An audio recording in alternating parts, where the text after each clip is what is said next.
Hey everyone, thanks for joining. Of course, here with Kurt. Your new big picture creator economy off the back of Glenn named president of QYOU USA and the influencer success. But first things first, Kurt, how are you?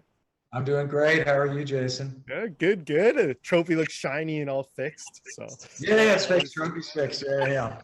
I'm at the office. So awesome. Well, here, do you want to kind of, maybe start us off, big picture creator economy influencer side? I know we talk about India a lot, but, giving people a little bit of US today as well as kind of big picture. Yeah, I mean, the announcement of Glenn Ginsburg becoming president of QU USA, it's super important from the perspective that while we don't spend a lot of time, you and I, or frankly me, with the market in general, talking about the U.S. business, the U.S. business kind of is where we started, really. I mean, the fundamentals of the company, as I've spoken a lot about, are based all around social video, YouTube, Instagram, Snapchat, TikTok, et cetera, and the creator economy, those influencers that are creating that content, directly selling products and things to the communities that they serve. And so that general concept has been the foundation really of the business since we started it. We've just gone through a really twisty and hair-raising and sometimes painful road, to get to where we are today. But fundamentally, that's always been it. Glenn's been with us since, I think, 2017. And, one day he walked into my office and he said, "Hey, I just got a call from DreamWorks. I used to do business with them. They want to know if we do an influencer campaign for this movie they got coming out called Kung Fu Panda 3. Or 2, or whichever one it was. I think it was 3. And so we started talking about it, and we work, and I'm saying, like, we work with influencers, we do this, we're part of that, et cetera. And that's how that got started. And we treated it as kind of a fledgling business for a long time. It was kind of like, oh, the phone would ring and somebody would say, "Hey, do you want to do an influencer campaign for this, blah, blah, blah, blah, blah. Do you know people to do it?" So we kept doing it. Well, what happened was we kept getting better and better at it. And one of the things that people probably don't know historically is one of the breakout campaigns that we did that we won some awards for was for a Trolls movie, the first Trolls movie, for that Justin Timberlake song, "Can't Stop the Music," I think is the name of it. "Can't Stop the Feeling," Can't Stop the Feeling, I think is it. And sorry, I've done too many videos. I can't remember the names of any of the songs.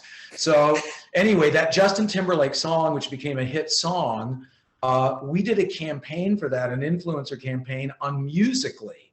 Musical.ly was TikTok before TikTok. Musical.ly is what TikTok's parent company bought for $1 billion. Everybody thought they were friggin' crazy.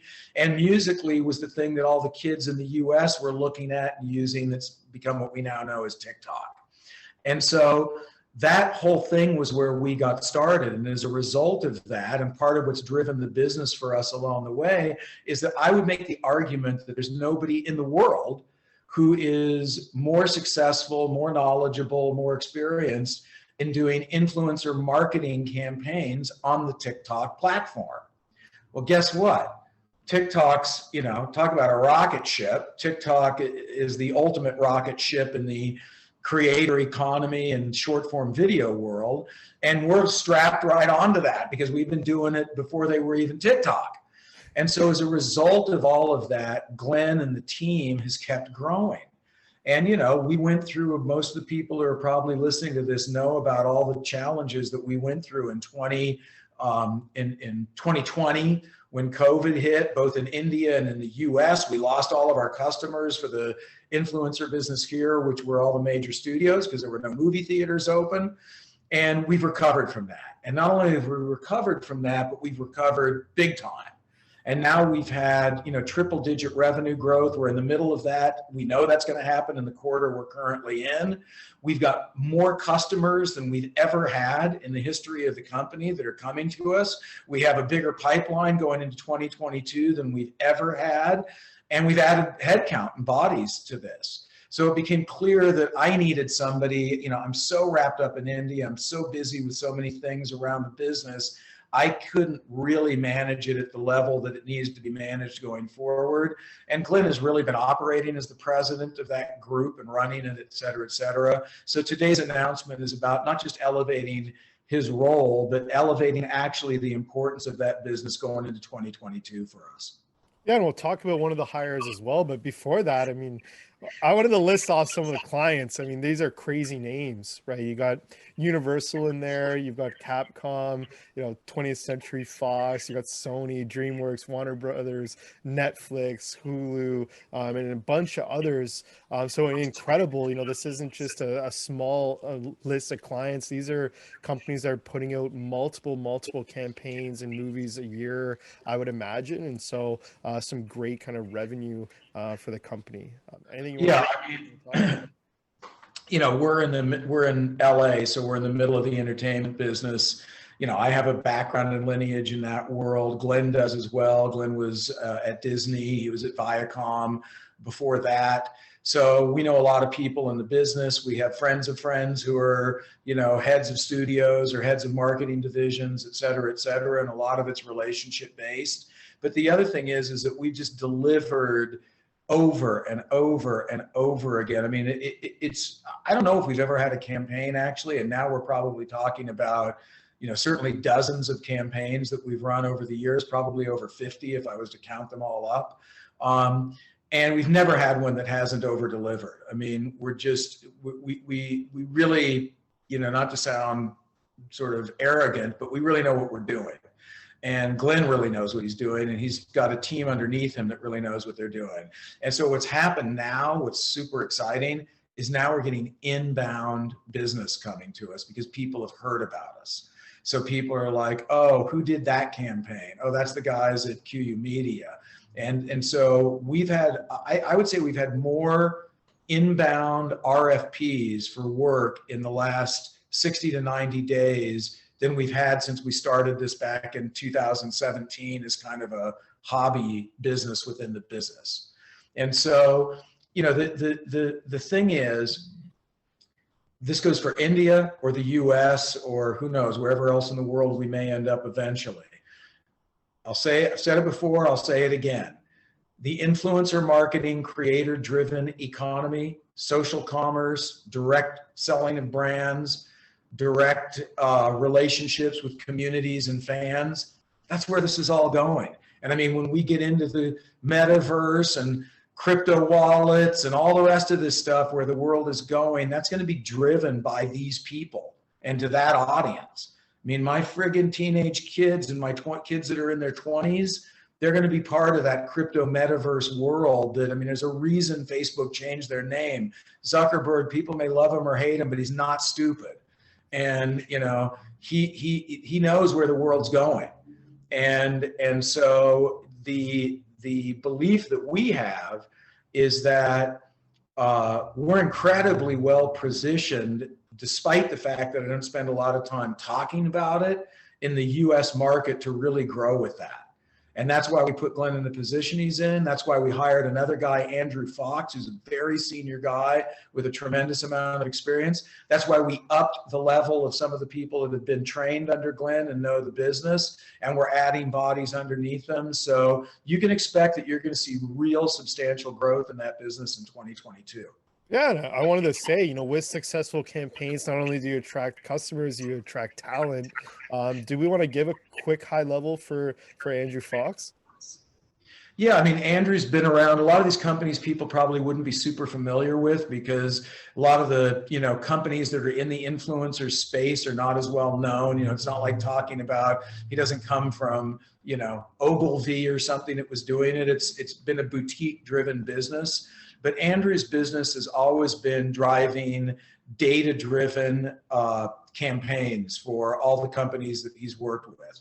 And so he's really, really strong at taking the data-driven part of the influencer business. Glenn is really strong at, I'll call, the creative execution and understanding kind of it's almost like the meme-based viral nature of what needs to happen to get something to get passed on. That's what Glenn and the creative group have really excelled at. We haven't had anybody inside the company who's really the person who's taking all that data and information and driving it from that level.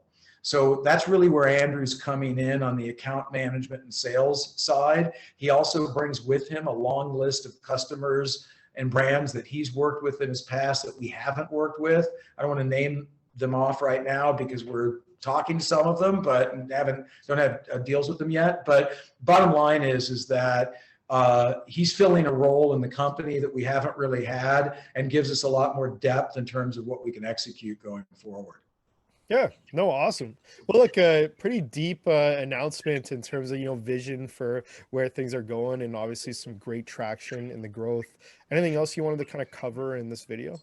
Yeah, I mean, I think, one of the challenges we have is a lot of the clients, they don't like it when you come out. I can't put a press release out and say we're doing a, $500,000 campaign for movie XYZ that we're marketing on TikTok. They don't like that. That's not what they want to have go out to the press.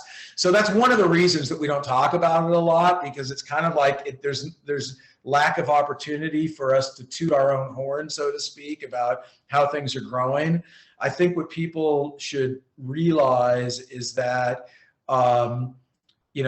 we're doing more. We've done over 7 figures. This is the 3rd quarter in a row we've done over 7 figures of revenue in the QUSA influencer marketing business, and we expect that to grow substantially in 2022. So when we look at all the stuff that's happening in India and all the new things we're doing with channel launches and more content, more marketing, and the Chatterbox business and what's happening there and how we're growing that, we really have 3 business units in this company. The Q Channels business that everybody's sort of familiar with, and the rocket ship ride that we're on with that. The Chatterbox business, which is in the influencer marketing space and closer in alignment to QUSA, that's taking off, and the Q Influencer USA business that's taking off. So we have 3 businesses that are all growing really quickly right now. And I think, people that follow us are going to see the benefits of that, not just in the quarter that we're in, but in 2022 in a big way. Yeah. Awesome. Well, I think that was a great way to kind of end the video. Some big visionary stuff coming, a lot of connecting the dots. And please, want to invite anyone with questions, please drop them below. I know we'll probably have Glenn on eventually. I know people have been asking for Jace, so we'll get a bunch of things in here by end of year. But Kurt, thanks so much. Yeah, early New Year's resolution. We're going to get Glenn on, Jace on, Simran on, Krishna on. We're going to broaden. You guys are sick of seeing me and listening to my banter, so we'll get some new voices onto this thing. I love it. Well, Kurt, thanks for joining. Okay, thanks, Jason.